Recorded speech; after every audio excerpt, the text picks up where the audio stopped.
Now I'm the king of the swingers, oh, the jungle VIP. I've reached the top and had to stop, and that's what's bothering me. In 1967, Walt Disney Animation Studios released its first version of The Jungle Book.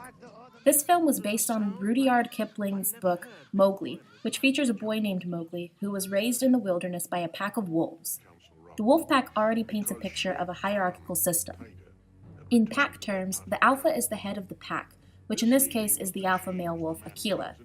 Mowgli is at the bottom of the pack since he obviously is not a natural-born wolf and was simply taken in by the motherly wolf Raksha. What's interesting about this story is the status confusion that goes on throughout the film.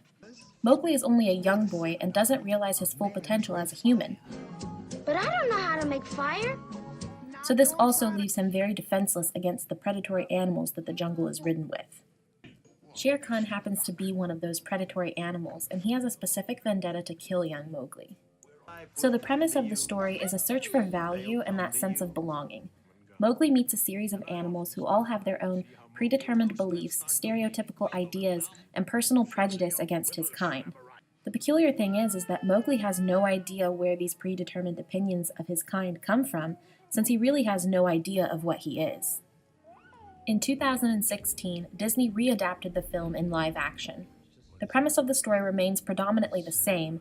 However, we see a little more power struggle between not only Mowgli and the animals, but amongst the animals themselves as well, which is slightly different than the original. Shere Khan is introduced in the beginning of this version as an unpredictable, power-hungry menace. And man is forbidden! His hatred for Mowgli runs the deepest out of all the other animals, and he is willing to sacrifice sacred jungle law to fulfill his murderous agenda. We also witness more wolf-pack hierarchy as council sessions are had and wolf-pack creeds are introduced.